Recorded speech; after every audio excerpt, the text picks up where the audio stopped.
And hello, one and all, and welcome to my review for the final Raw. Yes, that's right. This is the final Raw before WrestleMania 32. This is going to be my review for the March 28th edition of Monday Night Raw, and I'm going to give you my overall thoughts and opinions on what took place on tonight's show. And uh, overall, I felt like it was a mixed bag when it came to tonight's show. There was some good stuff on there. I don't want to make it seem like there wasn't. But I was expecting, a better show than we ended up getting.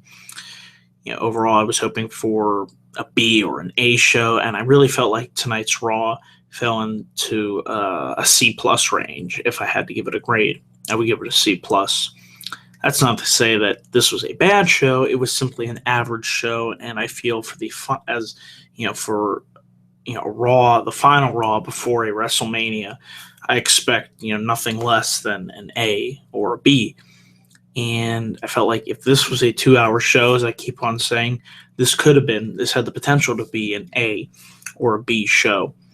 But I will talk about the good, the bad, and the ugly. So with that, let's get into what took place on tonight's show. Now, we kick things off in a big way. We had The Undertaker return and make his way to the ring. Undertaker gets on the microphone and says, "This will not be my last WrestleMania." In fact, he has made it crystal clear to Vince that, the blood of your son will be on your hands. And he said potentially Vince McMahon's blood might be on his own hands. And he said that WrestleMania is the place where he is, at his best. It's where he dominates, and especially inside the Hell in a Cell structure, that's where nobody comes close to Taker.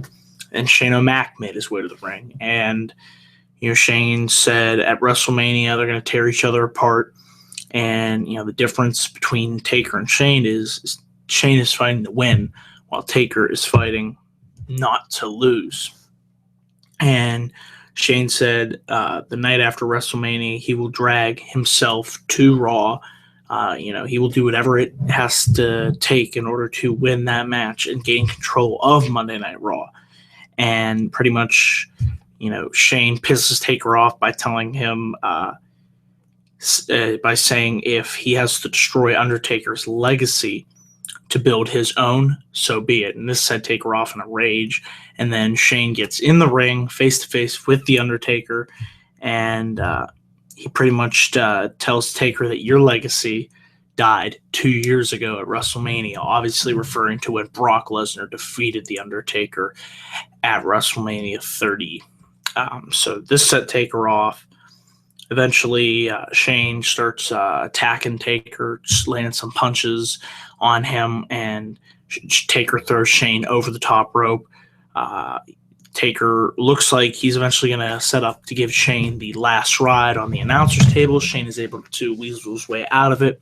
He lays Taker out by smacking him in the face with the television monitor. And then Shane goes up to the top rope and hits an elbow drop onto Undertaker, who was on the announcer's table. So laid Taker out. There was some blood on his face. This was a freaking awesome segment from start to finish. Classic segment. Taker and Shane going out there and proving why they're two of the best in the business. Taker goes without saying, and Shane, he was definitely firing on all cylinders tonight on Raw. And this increased my level of excitement for the Hell in a Cell match at WrestleMania 32. The match that I am saying deserves to be the main event for WrestleMania 32. That match has to main event. There's so much at stake with Shane McMahon potentially gaining control, hopefully, of Monday Night Raw, and The Undertaker and his legacy. This could potentially be his last WrestleMania. So much is on the line, and I feel like it would be best for business, I'll use their term, for that match to go on last. But we will see what match will main event WrestleMania 32. So hell of a way to kick off Raw. After this match, we had Zack Ryder versus Chris Jericho. Really was a quick match. AJ Styles came down to ringside and said he's not leaving until he gets a match from Chris Jericho. And he gets on the mic, pretty much says, gets a Y2 Jackass chant rolling, and it causes Ryder to get the win with the roll-up. After the match, Jericho goes freaking crazy because Crazy Jericho, Crazy Heel Jericho, is awesome. And he pretty much is delusional. He's smacking chairs against the ring post. He's throwing television monitors around. He's pretty much lost his mind. And he's like, shut up, Styles, shut your mouth. And Jericho just, getting on the mic and saying, all right, you want a match with me? You're on at WrestleMania. It's going to be Chris Jericho versus AJ Styles. So I really like the way that Styles got inside the head of Chris Jericho. The only thing that I have to nitpick about this is I was hoping for the addition of a stipulation. It's just going to be another match between these two. I know the match will be really good, but I felt like for the fourth match, in order to truly up the ante, I felt like you needed to add a stipulation to this, and they didn't. So I'm hopeful that by the time WrestleMania rolls around, we'll get a stipulation such as a submission match or a falls count anywhere match, or 2 out of 3 falls, or whatnot. Let me know down in the comment section what you guys feel should be the added stipulation to Chris Jericho versus AJ Styles, match number 4. Appreciate that. After this, we had Becky Lynch versus Charlotte. Sasha Banks was sitting at ringside. The match between these two was going pretty good. Becky and Charlotte always have good matches together. I've enjoyed their matches at the Royal Rumble and this past January. So it was great seeing them back in the ring together, and further, they were building up the tension, the animosity existing between all 3 of these women, for that upcoming Divas triple threat match that I cannot wait for. One of my most hype matches that I am personally looking forward to at WrestleMania 32. Eventually, towards the end of the match, it looks like Becky's going to get the upper advantage. Ric Flair, however, grabs her foot, causes Becky to fall face first onto the mat.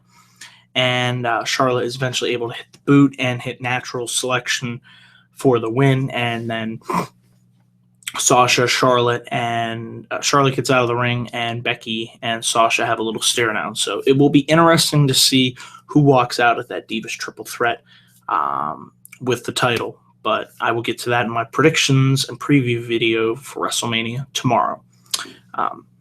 After this, we had a really nice backstage interview with Vince.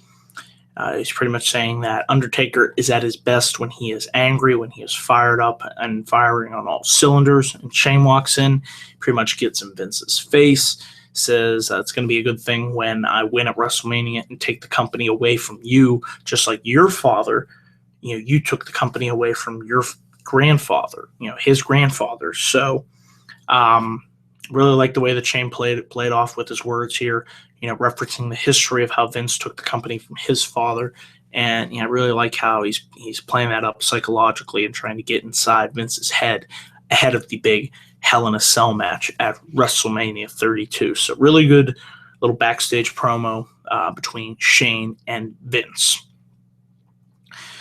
Then we had the Social Outcasts. They were there, and Big Show and Kane teamed up to take 2 of the members on. I don't even remember who it was. It was on my phone for this match. Big Show and Kane win due to DQ. All these guys start coming out to the ring. Mark Henry, Tyler Breeze, and so on. And Big Show and Kane clear them from the ring. So that was your hype for the Andre the Giant Memorial Battle Royale. Do you care? This I don't really. So that was that. Moving on. Then we had Triple H and Stephanie make their way to the ring for the first time because they had the audacity to have 2 authority promos in one episode of Raw. So, they came out to the ring, cut the typical authority promo that we've been hearing for 3 years now. How they're better than all of us. We're a bunch of losers. We're a bunch of pathetic people. Bow down to the game. The 14-time heavyweight champion. The promo kind of went on and on and on. Triple H said he will walk down the aisle for the 20th time at WrestleMania, and he will beat Roman Reigns. He says he's one of the greatest in WWE history. And then eventually Roman Reigns runs down to the ring looking to confront Triple H and Stephanie. And pretty much Stephanie steps in Reigns' way so Triple H can kind of get out of the way. Crowd really wasn't into Reigns. They really gave him a rough reception in Brooklyn, which is what I expected. What I was hoping for here is you have Reigns and Stephanie in the ring. Just have him hit the freaking spear on Stephanie. Maybe that would get, the crowd to somewhat, not saying they would, but somewhat cheer for Reigns. I doubt it, but it would be something that you don't typically see, man on woman, violence in a way. I mean, I don't see what the problem would be with just having Stephanie take one spear. I'm sure she could take one spear and she'd be all right. I mean, I felt like that would have been a good opportunity here, really, build the personal animosity between Reigns and Triple H. They didn't do that. Instead, they had Triple H scurry off. So that was a disappointing segment. After this, we had New Day make their way to the ring, cut an awesome New Day promo. New Day rocks, talking about bootios, all that good stuff, because each bootios, so you ain't booty. You got to love New Day. These guys, I mean, they truly bring the power of positivity alive. When you clap your hands, you can feel that positivity, that vibe just running through, and you feel the power. So we then had Alberto Del Rio take on Kofi Kingston. Fun little match here. Kofi, what can I say? Hell of an athlete. I just love the way he moves around the ring. He was able to get out of a particularly tough situation. Del Rio looked like he was going to, he hit the double foot stomp and looked like he was going to set up for the cross arm breaker. But Kingston was able to get the roll up on Del Rio for the win.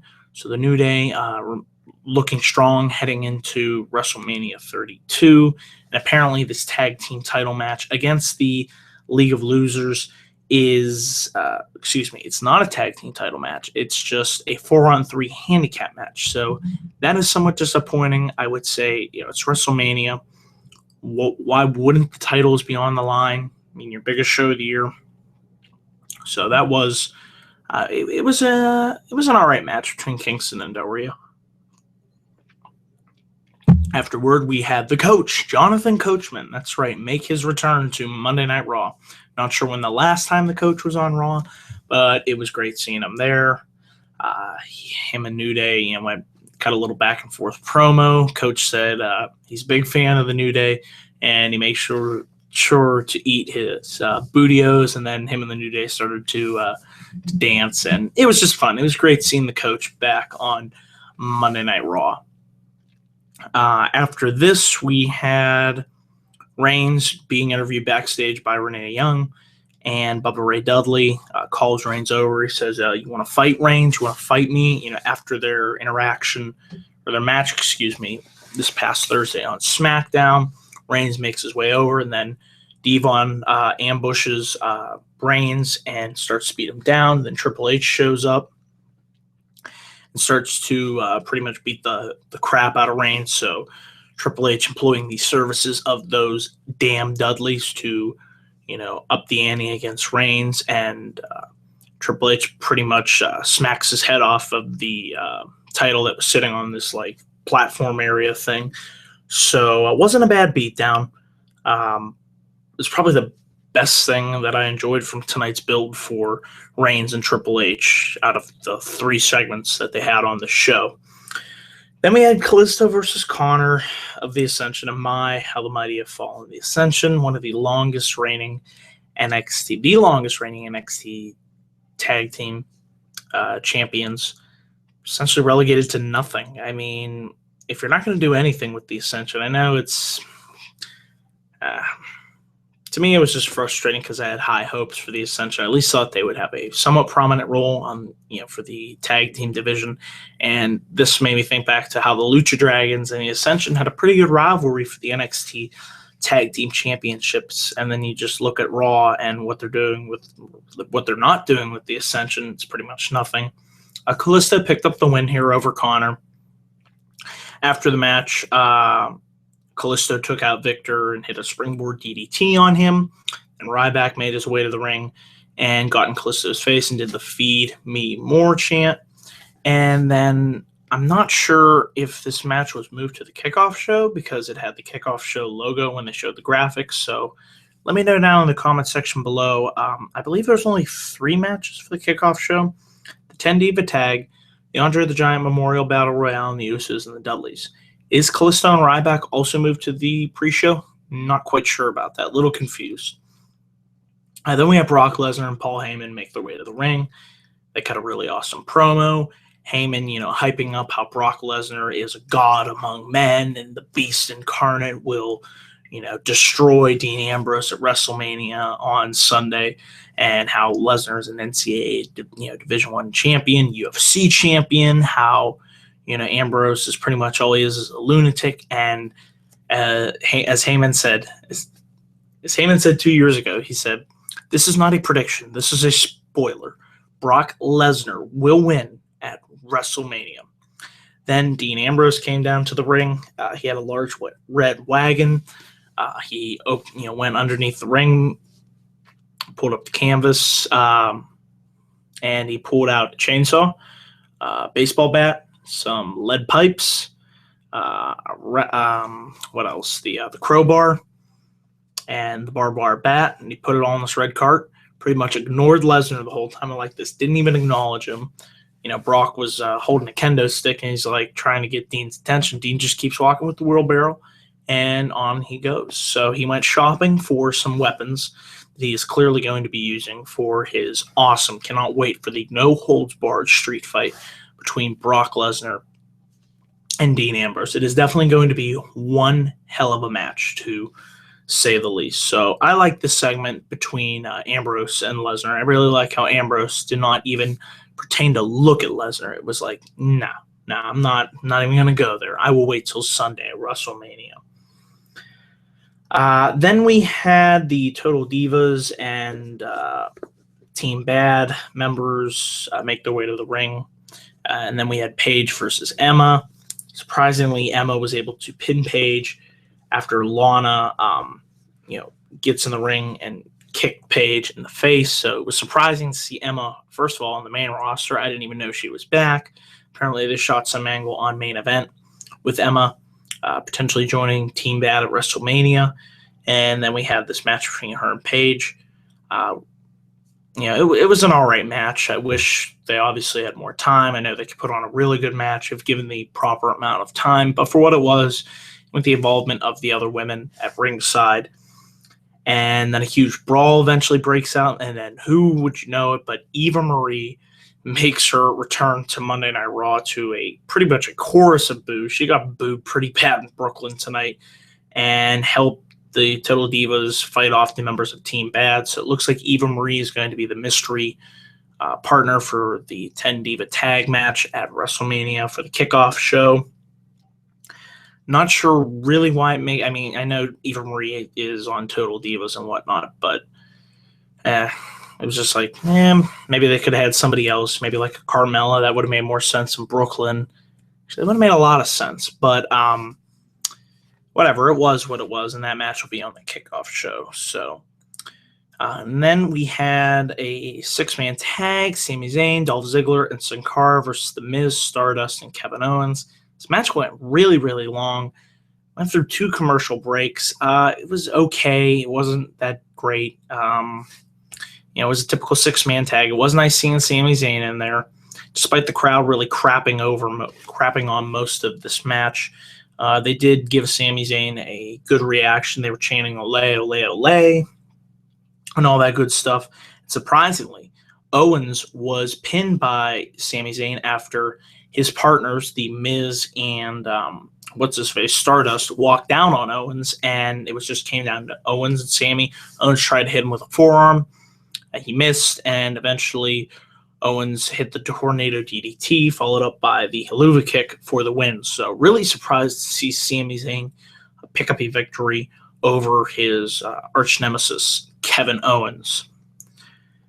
And then finally, we have Triple H and Stephanie making their way back out to the ring for the second time. I'm like, really? Why are we doing this? The Authority decided you're going to close out the Raw before WrestleMania. I was like, okay, they got to have something big here. And I'll give them some credit. They tried. They did try. I just really think it fell flat with the reaction of the crowd. They had Reigns make his way back down to the ring, interrupting Triple H and Stephanie. And they pretty much have this big pull apart brawl between Reigns and Triple H. I really felt like it was dull, kind of lifeless. I mean, this wasn't like the brawl between Undertaker and Lesnar. That's what it felt like what they were trying to go for here. Wasn't getting the same kind of, the crowd going crazy and whatnot. I mean, everybody I was watching Raw with, we were just kind of like, this brawl, Freudian slip there, was kind of dull. And it was. And poor, Reigns, the crowd chanted, "You still suck" at him after the pull apart brawl. So it definitely was a rough night for Roman. And like I said, out of the 3 segments that they had, I felt like the backstage beatdown was the most effective. I felt like the 2 promos, they were too repetitive. Seeing the Authority twice really did nothing for me. And this is the way you're going to end Raw, before WrestleMania. I felt like was kind of definitely a weak ending to what I felt was an overall average show. So like I said, I'm going to give this episode of Raw a C+. That's my rating. There was some good stuff, and there was some meh stuff. But definitely still think WrestleMania will deliver despite the lackluster buildup. I know the guys and girls are going to go out there, bust their asses like they always do, and props to them for, taking the risk and putting on what will hopefully be an entertaining show for all us wrestling fans. So that is my review for tonight's episode of Monday Night Raw. Let me know down in the comment section what you guys thought of Raw. I always enjoy getting that feedback. And be on the lookout for my NXT TakeOver, Dallas, and WrestleMania 32 preview and predictions video. That'll be up tomorrow, so be on the lookout for that. And I will see you guys in my next video. Until then, take care. Have a good day. Peace.